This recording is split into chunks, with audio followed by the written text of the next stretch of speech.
Hey, so if I ever get possessed by like a demon or a spirit, I give you the permission to run away and never look back, okay? Promise?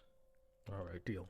To all my movie fans, horror fans, and dog lovers out there, I have seen the new horror film told from the perspective of a dog by the name of Good Boy. Let's talk about it. So for those that aren't familiar, Good Boy is a horror ghost story told entirely from the vantage point of a dog, which is something that I've never personally seen before, and I felt like it offered this atmospheric and often unnerving experience that stands as a testament to his directorial innovation. I will admit, at times you feel the budget restraints on this film, and I wasn't particularly the biggest fan of the screenplay, but I still felt Good Boy successfully created a compelling horror subgenre through his unique perspective, and its strong central performance delivered an unexpectedly moving and unique experience. Now, this film's most impressive feat is its commitment to presenting the horror narrative through the eyes of a dog. The film does an excellent job of capturing that sense of paranoia for any pet owners like myself, where we've all experienced our pets are sometimes staring at empty spaces or tracking something entirely invisible to us, and the film again just manages to transform that feeling into a potent engine of dread for most of its 73-minute runtime. I cannot stress enough how remarkable of a performance delivered by Indy the dog. Kid you not, from the second this dog came on screen, I was completely invested in its well-being. Indy the dog conveys a spectrum of emotions, from its loyalty to its profound terror. Like,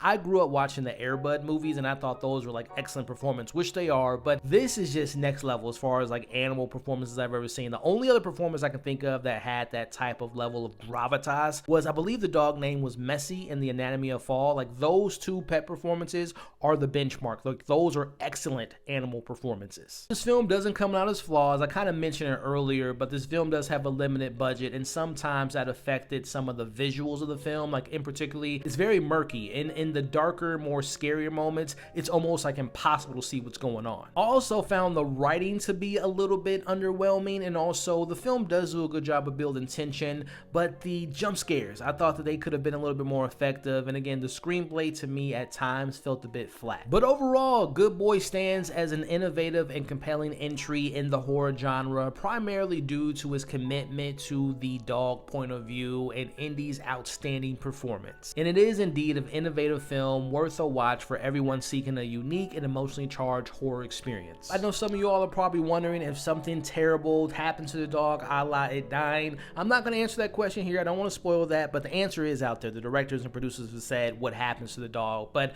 all I'll say is I highly recommend it. As I'm recording this, it is available to see in theaters today, and it was picked up by Shudder, so it'll be available to stream if you're not able to see it in theaters. But highly recommend it for me. But now I want to know what you all thought if you saw Good Boy. What did you like? What did you love? Let's talk about it all in the comments below. For more reviews like this, consider subscribing and following for more.